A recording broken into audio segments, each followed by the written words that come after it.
Yamuna expressway औद्योगिक विकास प्राधिकरण का स्थापना दिवस है और ये रजत जयंती दिवस है। 14 अप्रैल 2001 को आज ही के दिन ताज एक्सप्रेसवे औद्योगिक विकास प्राधिकरण का गठन हुआ था, जो बाद में 2008 में परिवर्तित होकर के यमुना एक्सप्रेसवे औद्योगिक विकास प्राधिकरण के रूप में आगे बढ़ा।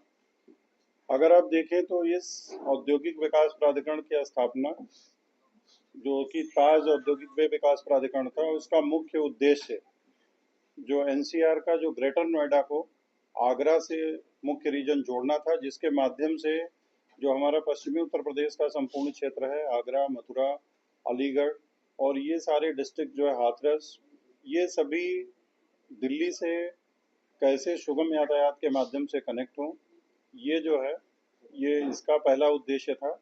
और अगर आप देखिए तो ये पीपीपी मोड का पहला ऐसा एग्जाम्पल था जो सफलतापूर्वक पूरा हुआ और इसके माध्यम से आज इसकी उपयोगिता इतनी है कि पूरा संपूर्ण पूर्वी भारत इस रोड के माध्यम से हमारे जो है दिल्ली से तेज कनेक्टिविटी के माध्यम से दिल्ली से जुड़ा है। तो 2008 में जब ये इसका नाम परिवर्तित होकर के यमुना एक्सप्रेसवे औद्योगिक विकास प्राधिकरण हुआ, उसका मुख्य रूप से अगर आप देखें तो ये 6 जिलों में विकसित है। 6 जिलों में हमारा ये एरिया पड़ता है और 6 जिलों का जो पूरा जो इसका नोटिफाइड एरिया है 1149 गांव का, वो 3,35,000 हेक्टेयर है। इसके दो फेज हैं। पहला फेज हमारा जनपद गौतम बुद्ध नगर और बुलंदशहर का पहला फेज का मास्टर प्लान 2041 अस्तित्व में आ गया है और जो हमारा फेज मास्टर प्लान फेज 2 है, उसमें हमारा टप्पल बाजना अर्बन सेंटर जो है ये पूरा का पूरा जो है हमारा नोटिफाई हो चुका है। साथ ही हमारा राया अर्बन सेंटर जो है ये नोटिफाई हो चुका है। आगरा मास्टर प्लान के बारे में हम लोगों ने आपत्तियां इनवाइट की हुई हैं, ड्राफ्ट मास्टर प्लान बन गया है और जो हमारा हाथरस के मास्टर प्लान बनने की प्रक्रिया गतिमान है फेज 2 का। कनेक्टिव अगर अगर इसकी कनेक्टिविटी को अगर आप देखें तो जो यमुना एक्सप्रेस वे की कनेक्टिविटी है, उसकी तुलना अगर देश या प्रदेश के अन्य औद्योगिक विकास प्राधिकरणों से करें तो आप पाएंगे कि यमुना एक्सप्रेस वे अथॉरिटी एक अकेली ऐसी अथॉरिटी है जो वायु मार्ग से, सड़क मार्ग से और ख़ास तौर से हमारे जो एनएच हैं और एक्सप्रेस वेज हैं, उनके माध्यम से जुड़ चुका है और कई अगर देखेंगे तो कई से जुड़ने जा रहा है। मैं उदाहरणार्थ आपको बताऊंगा कि एक बहुत लॉन्ग अवेटिंग हमारा जो है ईस्टर्न और वेस्टर्न पेरीफेरल वे के माध्यम से, इसके स्थापना काल से जब ईस्टर्न और वेस्टर्न पेरीफेरल वे बना तो इसको जोड़ने की कवायद बहुत लंबे समय से चल रही थी और आपने देखा होगा एनएचएआई ने अभी जुलाई में कार्य प्रारंभ किया था और अगर आप देखें तो अभी ये जून में या मैक्सिमम ये जुलाई तक जो है ये बन करके तैयार हो जाएगा और एक बहुत अच्छी कनेक्टिविटी हमारा जो सराउंडिंग जो एनसीआर रीजन है उसका जो ईस्टर्न पेरीफेरल और वेस्टर्न पेरीफेरल वे के माध्यम से जो पूरा एरिया है वो इसके माध्यम से कनेक्ट होने जा रहा है।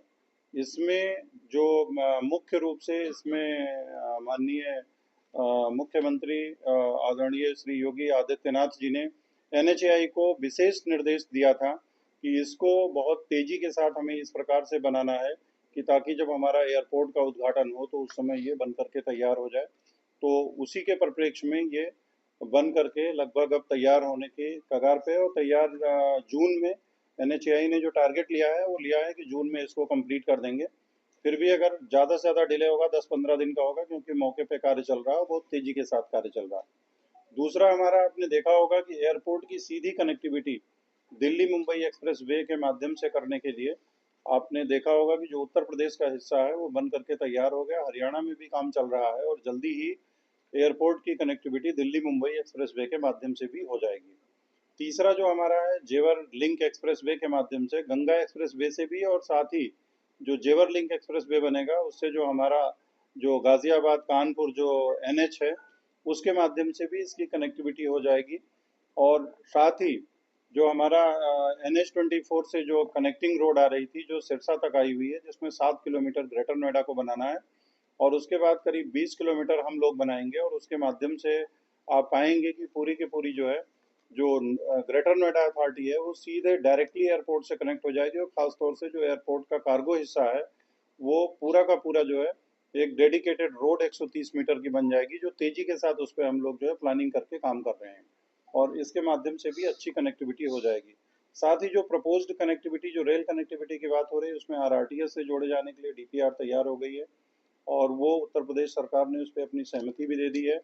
साथ ही जो दिल्ली वाराणसी जो metro connectivity, high speed train connectivity है, जो बुलेट ट्रेन कनेक्टिविटी, उसके माध्यम से भी इसको जोड़े जाने की कवायद चल रही है, और संरेखण का कार्य उसकी जो एजेंसी है वो जो है कर रही है। अभी रिसेंटली उन्होंने आगरा हमारे साथ बैठक की थी, फिर इसके बाद अभी उनकी 2 दिन पहले आगरा में भी मीटिंग हुई है, जो स्टेक होल्डर्स हैं उनके साथ, उसके संरेखण को लेकर के। तो तेजी के साथ जो है, और इसी तरह से जो हमारी लाइन है, जो पूर्वी लाइन हावड़ा लाइन है, साथ ही जो हमारा मुंबई लाइन है, और डेडिकेटेड जो दोनों डेडिकेटेड फ्रेट कॉरिडोर है, उसके माध्यम से रेल कनेक्टिविटी को भी इसको दिए जाने की एक कवायद चल रही है, जो चोला से और रुंधी, इसको जो है जोड़ने के लिए एक जो है इस पे भी कार्य चल रहा है। एक बहुत बड़ी उपलब्धि यमुना एक्सप्रेस वे अथॉरिटी के डोअर स्टेप पे हुई है, या इस यूँ कह लीजिए कि नवी मुंबई के बाद अकेली ऐसी इंडस्ट्रियल डेवलपमेंट अथॉरिटी है देश की, जिसके अंदर एक इंटरनेशनल एयरपोर्ट है, और वो भी कार्गो फैसिलिटी के साथ है। तो अगर आप देखें तो अभी इसका जो है लोकार्पण माननीय प्रधानमंत्री जी और माननीय मुख्यमंत्री जी ने लोकार्पित किया है। इसको रिकॉर्ड समय में बन करके तैयार हुआ, क्योंकि 2021 में उनको लैंड प्रोवाइड कराई गई थी, और 5 साल के अंदर एयरपोर्ट जो है बन करके तैयार हो गया। ये पीपीपी मोड का यमुना क्षेत्र में दूसरा उदाहरण है। तीसरा अगर आप देखें तो अभी नॉर्थ इंडिया की जो सेमीकंडक्टर यूनिट है, जो एचसीएल फॉक्सकॉन मिल करके जो इंडिया चिप प्राइवेट लिमिटेड के माध्यम से बना रहे हैं, वो उनको लैंड दे दी गई, पूरी लैंड प्रोक्योर्ड है, उनका शिलान्यास भी हो गया है, और शीघ्र ही उनका कार्य प्रारंभ होने जा रहा है, जो यमुना क्षेत्र के लिए एक बड़ी उपलब्धि है।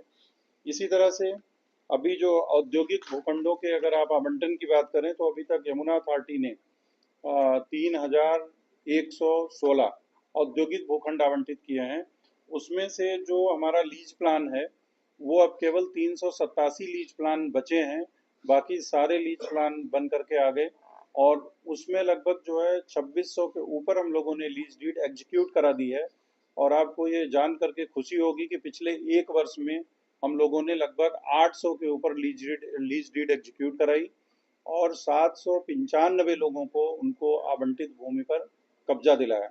तो जो हमारी इंडस्ट्रियल डेवलपमेंट अथॉरिटी का जो मुख्य मोटो है, औद्योगिक विकास को बढ़ावा देना, औद्योगिक विकास को हम लोग सबसे आगे लेकर के चल रहे हैं, और उसी के परिणाम स्वरूप जो अभी उत्तर प्रदेश सरकार द्वारा जो माननीय मुख्यमंत्री आदरणीय श्री योगी आदित्यनाथ जी के निर्देशन में जो हमारी बहुत सारी इन्वेस्टर्स मीट हुई थी, उसका परिणाम ये रहा कि यमुना औद्योगिक विकास प्राधिकरण क्षेत्र में करीब 12 से 15 एक बड़ी औद्योगिक इकाइयों ने यहाँ पे दस्तक दी है, और सभी को लैंड भी अलॉट हो गया, और उनकी लैंड प्रोक्योर भी कर ली गई। आने वाले समय में, आने वाले 1 से 1.5 माह में उनकी ग्राउंड ब्रेकिंग सेरेमनी भी होने जा रही है, जिसमें लगभग 25,000 करोड़ का निवेश होगा, और लगभग 15,000 से ऊपर जो है रोजगार सृजन होंगे। उसमें मुख्य रूप से आप जानते हैं कि जो सेल है, हमारा जो कुबोटा है, जो जापानी कंपनी है, एस्कॉर्ट के साथ मिल करके कर रहे हैं, Ford company new Holland tractor के साथ मिल करके कर रहे हैं, इनको लैंड एलोकेट कर दी गई है, जिसमें मिंडा है, और साथ ही हॉवेल्स हैं, अंबर इलेक्ट्रॉनिक्स है, जो नॉर्थ इंडिया की सबसे बड़ी इलेक्ट्रॉनिक्स कंपनी है।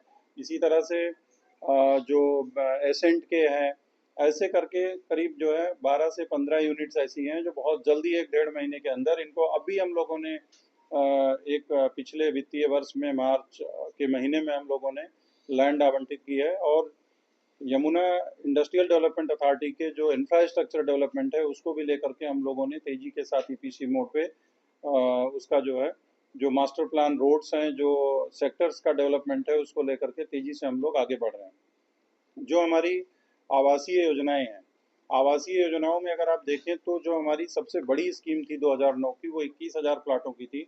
उसके बाद जो हमारी स्कीम्स आई, उसमें लगभग 9,000 प्लाट्स जो है निकले थे, तो कुल मिला के 30,000 प्लाट में अगर आप देखें तो उसमें से लगभग 16 से 16,000 लोगों का जो है लीज डीड हुआ था।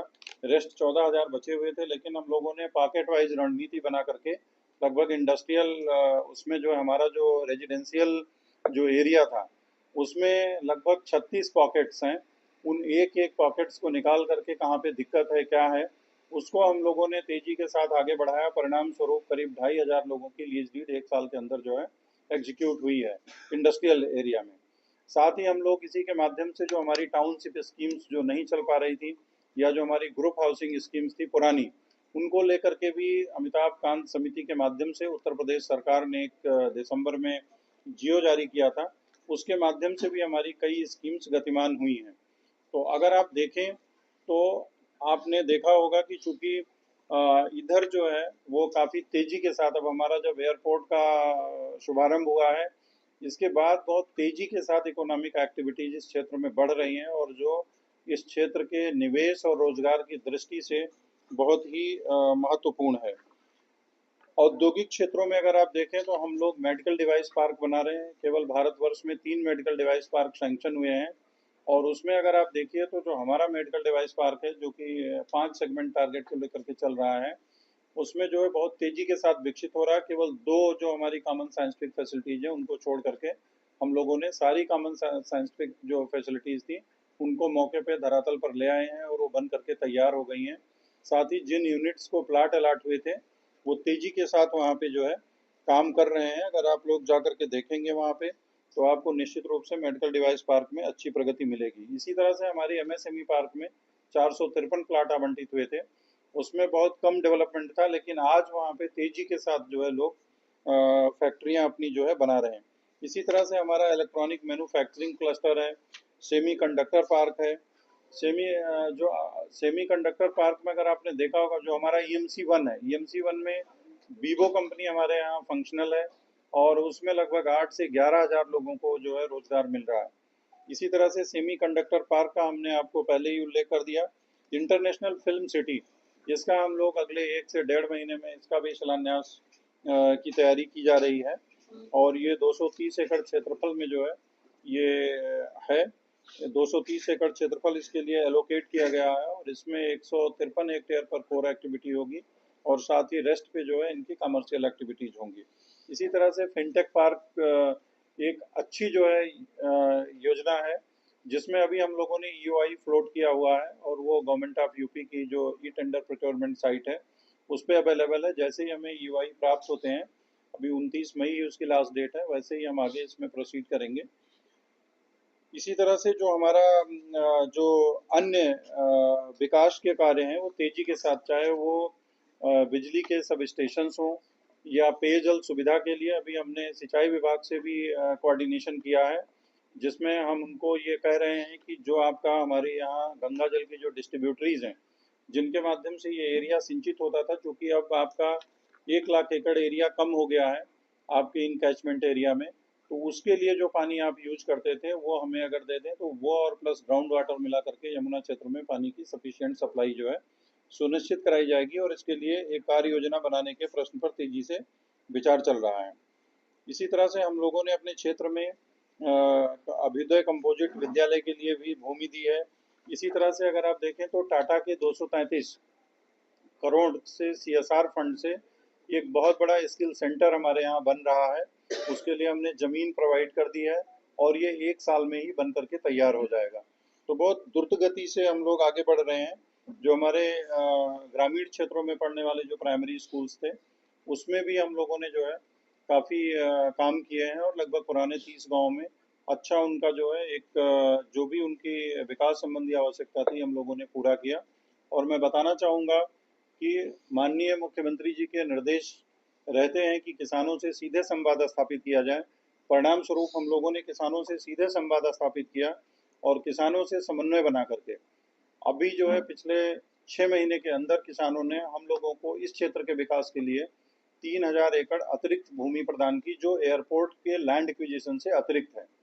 किसान बहुत ही प्रोएक्टिव भूमिका में इस समय है और हम लोगों को काफ़ी सपोर्ट कर रहे हैं। तो किसानों से संबंधित जो समस्याएं हैं, चाहे वो 64.7% अतिरिक्त प्रतिकर वितरण का प्रश्न हो या उनको 7% आबादी विकसित आबादी प्लाट देने का इशू हो वो तेजी के साथ निस्तारित किया जा रहा है और लगभग 6,000 लोगों को अब तक आरक्षण पत्र जारी किए गए हैं 7% प्लाट के, और 4,000 लोगों को हम लोगों ने आवंटन पत्र जारी कर दिया है। और रेस्ट अभी 4 गाँव का, अगर आप लोगों ने हमारी वेबसाइट देखी होगी तो अभी हम लोगों ने खास तौर से जो हमारा तिरथली गांव है, मुरादगढ़ी है, जो हमारा इंडस्ट्रियल सेक्टर, जो हमारे चारों सेक्टर हैं उससे रिलेटेड जो हमारे विलेज हैं, उनके 7% आबादी प्लाट को बहुत तेजी के साथ जो है आवंटन करने की कार्रवाई की जा रही है, ताकि जो इंडस्ट्रियल एरिया का, ईडा का जैसे जैसे विकास हो, ऐसे किसानों को भी जो मूलभूत जो ज़रूरतें हैं या जो हम लोगों ने उनको प्रॉमिस किए हैं उसको भी समय के साथ पूरा करते हुए चलें।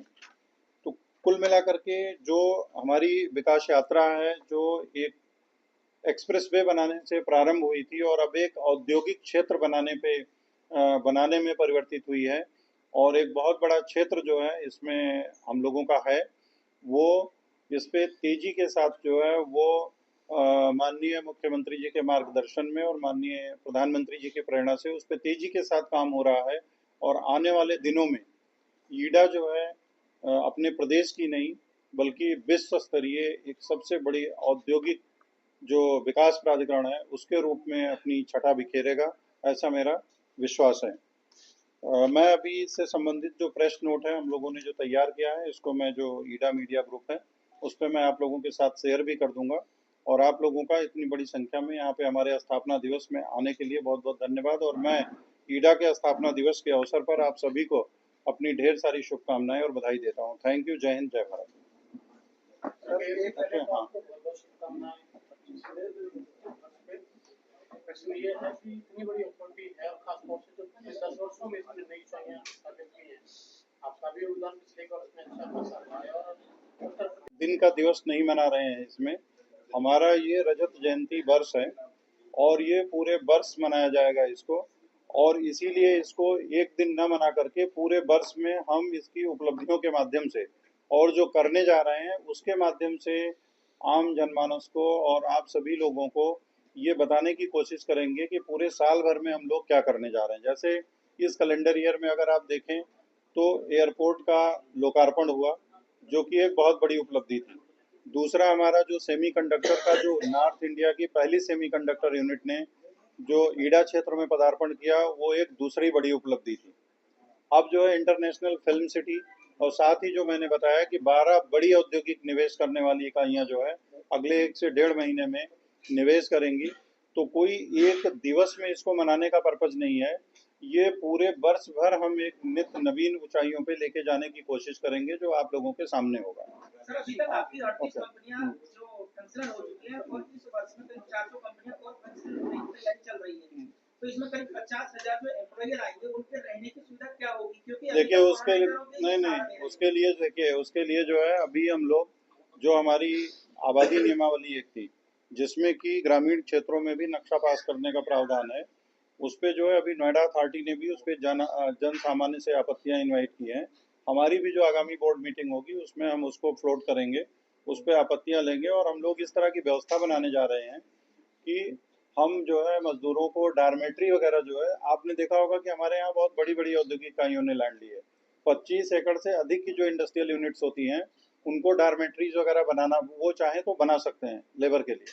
तो उसके माध्यम से, साथ ही जो हमारी प्रधानमंत्री आवास योजना की स्कीम्स है जो अभी तक इंडस्ट्रियल डेवलपमेंट अथॉरिटी में फॉलो नहीं हो रही थी, उसको भी लेकर के हम ईडब्ल्यूएस मकान बनाएंगे। साथ ही जो प्राइवेट बिल्डर्स हैं उनको भी एक निश्चित सीमा तक जो है वो ईडब्ल्यूएस वगैरह बनाने के लिए प्रेरित किया जाएगा। साथ ही जो ग्रामीण आबादी जो छूटती है, और साथ ही जो ग्रामीण जो गांव के अंदर तथा इंडस्ट्रियल एरिया के आसपास में, अभी हमने श्रम विभाग को 5 एकड़ भूमि चिन्हित किया है श्रम विभाग को देने के लिए, जो कि वहाँ पे वो डॉर्मेट्रीज वगैरह बनाएंगे और मजदूरों के जो हमारे श्रमिक कामगार हैं उनके रहने के लिए एक निवास बनाएंगे।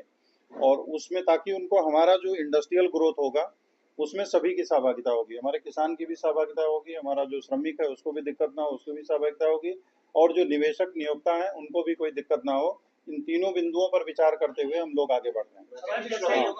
हाँ हाँ हाँ, उसमें शोषण बहुत है उनका। हाँ। आप यहाँ इतनी फैक्ट्रीज आने जा रही हैं, आप लोग इसके लिए क्या करने जा रहे हैं? देखिए ऐसा है कि ऑलरेडी जो है वो कहीं भी निवेश जो होता है उसमें नियोक्ता का भी ध्यान रखा जाता है, और साथ ही जो श्रम संगठन है, जो श्रमिक हैं, उनको भी बेहतर कार्यस्थल पे सुविधाएं मिलें, उसके लिए भी ध्यान रखा जाता है। आपने देखा होगा कि इसके संबंध में माननीय मुख्यमंत्री जी द्वारा एक हाई पावर कमेटी गठित की गई, उसने अपनी अनुशंसा भी की थी और तात्कालिक राहत भी प्रोवाइड की थी। उस पे एक बृहद स्तर पे कार्य चल रहा है हम लोगों का। उसी परिप्रेक्ष्य में बहुत सारी सुविधाएं जो है निकट भविष्य में श्रमिक वर्ग के लिए भी जरूर घोषित सर, एक किसान का हाँ। मुद्दा है। किसान जो गांव की जमीन जाती है तो किसान की जमीन के बदले में उसको जमीन मिल जाती है, लेकिन जो गांव के भूमिहीन लोग हैं उनके लिए क्या योजना, उन गांवों के खासतौर पर जो अधिग्रहित है? देखिए, जो कहीं पे भी अगर आप देखेंगे, अगर हमने जो है एक्विजिशन के माध्यम से लैंड ली है तो पूरा एक आरआर पैकेज होता है, जो एक्ट में रिहेबिलिटेशन एंड रीसेटलमेंट पैकेज होता है। जी। उस रिहेबिलिटेशन एंड रीसेटलमेंट पैकेज में वो सारी बातें होती हैं जो एक्विजिशन के पूर्व सामाजिक समाघात अध्ययन में वो सुझाया रहता है। तो वो सारी चीज़ें रहती हैं, उसको रोजगार के अवसर उपलब्ध होते हैं, उनको उसके हाउसिंग फैसिलिटी के लिए लैंड गई है तो उसको उसके बदले में लैंड मिलती है। अगर हमने आबादी, उसका कोई घर था, घर लिया है, तो उसके बदले आपने देखा होगा एक पूरी कॉलोनी विकसित करके दी गई। तो जो भी रिहेबिलिटेशन एंड रीसेटलमेंट में जो प्रावधान होते हैं उसको हम लोग पूरा करते हैं, और जो उनकी सहमति के आधार पे परचेज करते हैं वो उनकी सहमति के आधार पे होता है। तो उसमें हम किसान की सहमति के आधार पे उसको रेट्स देते हैं। तो मेरा सवाल हाँ। उन किसानों पर दूसरा आश्रित जो लोग हैं। दूसरा जो हमारे यहाँ जितनी भी इंडस्ट्रियल यूनिट्स लगती हैं उसमें उनको हम लोग एक उनका फॉर्मेट होता है, उसमें वो स्थानीय रोजगार की भी हमें गारंटी देते हैं। मेरा सवाल था किसानों हाँ। पर आश्रित जो लोग हैं, हाँ। जिनको जो भूमिहीन है, जिनकी जमीन ही नहीं गई, हाँ। गांव हैं लेकिन उनके खेत नहीं थे, वो जो है वहाँ पे उनके जीवन यापन के लिए इतना बड़ा निवेश का क्षेत्र तैयार होता है, ठीक है, जिसमें उनको मिनिमम जो श्रम मजदूरी है उसके माध्यम से उनको जिस क्षेत्र में वो काम कर रहे थे वहां से बेहतर जो है सुविधा अवेलेबल हो जाती है उस एरिया में। हाँ। सर, जैसे यमुना आगे बढ़ रही है, लगातार दिन प्रतिदिन ग्रोथ कर रही है, ऐसे कॉलोनाइजर्स भी ग्रोथ कर रहे हैं आपके क्षेत्र, उनके लिए आप क्या कर रहे हैं? क्योंकि वो जो गरीब तबका है वहाँ प्लॉट ले लेता है उन लोगों से, और फिर यमुना प्राधिकरण वहाँ जाती है, बुलडोजर चला। नहीं, उसके लिए देखिए, उसके लिए अवैध अतिक्रमण में समय समय पे कार्रवाई की जाती है। और आपने देखा होगा कि नोएडा, ग्रेटर नोएडा, अब इसके बाद यमुना, इसमें जो है जो भी अवैध कॉलोनीज हैं बहुत गांव के आसपास बहुत थोड़ी मात्रा में कहीं पे हो सकती हैं, जिन पे समय समय पे कार्रवाई की जाती है, लेकिन एट लार्ज ये सिटीज बहुत ही सुव्यवस्थित शहर हैं। आपने अभी जुलाई में देखा होगा बहुत सारे शहरों में पानी भरा, लेकिन नोएडा, ग्रेटर नोएडा में इन जगहों पे बिल्कुल जल भराव नहीं हुआ, जो एक सुनियोजित तरीके से एक सुंदर शहर विकसित करने का एक प्रैक्टिकल टेस्ट है, व्यावहारिक टेस्ट है ना। तो गरीब तबका है वहाँ ले लेता है प्लॉट, उसके बाद यमुना प्राधिकरण हम लोग देखिए, आप लोग भी समय समय पे जो है वो आप लोग भी समय समय पर इस चीज को अपने समाचार पत्रों के माध्यम से देते रहते हैं। हम लोग भी समय समय पर आगाह करते रहते हैं। इंक्रोचमेंट ड्राइव के माध्यम से भी लोगों को जानकारी मिलती है कि इस तरह की जमीन खरीदना अवैध है, क्योंकि अथॉरिटी क्षेत्र में कोई भी बिना अथॉरिटी की परमिशन के कोई भी ना तो प्लॉटिंग कर सकता है ना उसको काट सकता है। दूसरी एक इम्पॉर्टेंट चीज़ है कि निकट भविष्य में भी जल्दी ही हम लोग अनऑर्गेनाइज सेक्टर के लिए भी हम लगभग 2000 प्लाट की स्कीम 40 वर्ग मीटर की लाने जा रहे हैं। वो भी एक महत्वपूर्ण कदम इन्हीं सब इनिशिएटिव्स के साथ उठाने जा रहे हैं। किसानों की बात करें तो 6% 7% जो आबादी यमुना विकास प्राधिकरण में दिया जा रहा है, हाँ। उसमें कितने लोगों को पोजीशन मिल चुका है, कितने लोगों को अभी 6% आबादी को? देखिए, हमारा जो है स्पोर्ट सिटी में जितने भी गए थे, स्पोर्ट सिटी में लगभग 7 गाँव का जो है वो लैंड किसानों की गई थी, और उसमें लगभग 90 हेक्टेयर जमीन पर विकास करके 90 हेक्टेयर जमीन पे विकास करके जिन लोगों की लैंड गई थी उनको ऑलरेडी पोजीशन दे दिया गया है, ठीक है। इसके अलावा जो हमारे अन्य जो सेक्टर्स विकसित हो रहे हैं, जैसा कि मैंने आपको बताया 6000 लोगों को हमने अब तक आरक्षण पत्र दिया है, साथ ही 4000 लोगों को हमने जो है वो आवंटन पत्र भी उनको उपलब्ध करा दिया, और ये प्रक्रिया अनवरत चल रही है।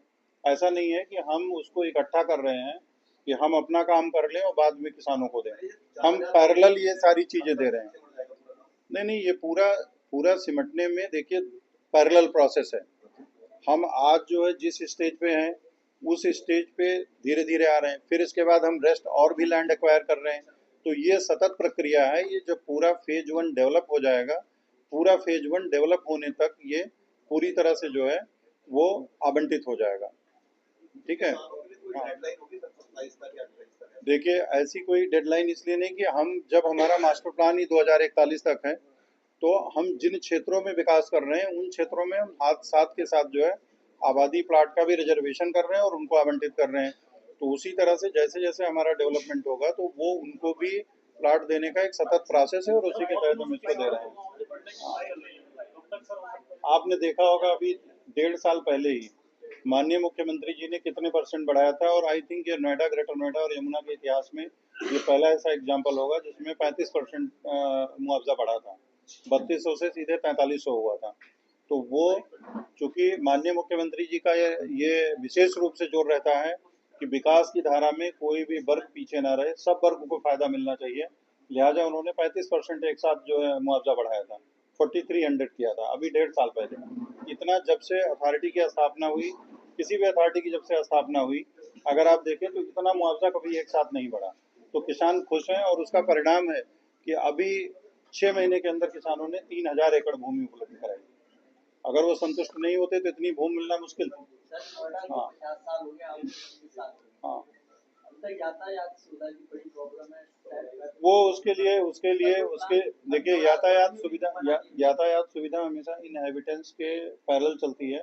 अब नोएडा और ग्रेटर नोएडा में बहुत काफ़ी बसावट हो गई, वो लोग अभी एक एसपीवी बन गई है, उस पे जो है लोक परिवहन का भी आपने समाचार पत्रों के माध्यम से देखा होगा, बहुत तेजी के साथ इस पे काम चल रहा है और एक अच्छी लोक परिवहन सुविधा उपलब्ध होगी।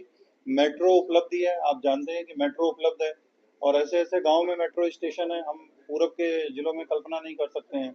और आज यहाँ पे बहुत सारे गांव मेट्रो स्टेशन से जुड़े हुए हैं एनसीआर के। तो विकास विकास जो है उत्तर प्रदेश का ये क्षेत्र जो है विकास के बहुत ऊंचे आयाम स्थापित कर रहा है, जहाँ के गांव भी मेट्रो से जुड़े हुए हैं। देखिए, हमारा जो ताज एक्सप्रेसवे औद्योगिक विकास प्राधिकरण से शुरू हुआ सफर 2008 में यमुना औद्योगिक विकास प्राधिकरण के रूप में एक नए कलेवर के साथ प्रारंभ हुआ, और जब हम 25 वर्ष पूरा कर रहे हैं तो हम सभी के लिए खुशी की बात है कि हमारा इसी कैलेंडर वर्ष में माननीय प्रधानमंत्री जी के द्वारा, माननीय मुख्यमंत्री जी के द्वारा हमारा जो नोएडा इंटरनेशनल एयरपोर्ट है उसका लोकार्पण हुआ है, और ये यमुना एक्सप्रेसवे अथॉरिटी क्षेत्र के अंतर्गत हुआ है। एक बहुत बड़ी जो बहुप्रतीक्षित परियोजना थी वो पूरी हुई है। इसी तरह से हमारे उत्तर भारत की जो सेमीकंडक्टर यूनिट है उसका भी शिलान्यास माननीय प्रधानमंत्री जी के द्वारा वर्चुअल माध्यम से और माननीय मुख्यमंत्री जी के द्वारा उपस्थित होकर की गई, जो यमुना क्षेत्र के लिए एक बहुत बड़ा एक मील का पत्थर है। इसके अलावा हमारे मेडिकल डिवाइस पार्क हैं, हमारे हैंडीक्राफ्ट पार्क हैं, एमएसएमई पार्क है, अपैरल पार्क है, हमारा जो सेमीकंडक्टर पार्क है, जो हमारा इलेक्ट्रॉनिक मैन्युफैक्चरिंग क्लस्टर है, ये सभी तेजी के साथ विकसित हो रहे हैं। और मुझे पूरी उम्मीद है कि हम लोग इन सभी अपने पार्क्स और क्लस्टर्स को इस वर्ष बहुत तेजी के साथ विकसित करेंगे। और आप सभी अवगत हैं कि इसी वर्ष हमारा जो इंटरनेशनल फिल्म सिटी है उसका भी शिलान्यास संभावित है। साथ ही हमारी जो बहुत सारी अच्छी कंपनीज हमारे यहाँ आ रही हैं, जैसे हम जापानी सिटी भी एक बनाने जा रहे हैं। साथ ही हम लोग सिंगापुर सिटी के लिए भी ज़मीन हमने चिन्हित कर ली है। इसी तरह से हमारा जो एस्कोर्ट कुबोटा की एक यूनिट है, सेल की यूनिट है, मिंडा की यूनिट है, हॉवेल्स है, और साथ ही हमारे जो CNH है, जो हमारा न्यू हॉलैंड एंड फोर्ड का कोलैबोरेशन है, इन सभी को हम लोगों ने ज़मीन आवंटित की है। और इसका सबसे प्रमुख चीज़ ये है कि वो इसी वर्ष इन सब का जो है शिलान्यास होने जा रहा है। तो यमुना औद्योगिक विकास प्राधिकरण क्षेत्र बहुत तेजी के साथ आगे बढ़ रहा है, और फेज 2 में हम लोग इस वर्ष जो है वो हेरिटेज सिटी के लिए भी जमीन एक्वायर करना प्रारंभ करेंगे, मथुरा की हेरिटेज सिटी के लिए। और हमारा जो फेज 2 के लिए जो हमारा आगरा का मास्टर प्लान है वो भी इस वर्ष हमारा अस्तित्व में आ जाएगा। साथ ही जो हाथरस में हम लोग हाथरस में जो हम नया जो एक अर्बन एरिया बनाने जा रहे हैं उस पर भी काम शुरू हो गया है। और साथ ही जो हमारा टप्पल बाजना अर्बन सेंटर है उसमें भी लैंड एक्विजिशन की कार्रवाई हमारी प्रारंभ होने जा रही है। सर, एयरपोर्ट का जो मसला चला था CEO वाला, तो जो है जो हमारी कंसेशनल कंपनी है उसको दूर कर रही है, और मुझे उम्मीद है कि जैसे ही हमारा ASP अप्रूव होगा वैसे ही एयरपोर्ट पे ऑपरेशन शुरू हो जाएगा। Thank you.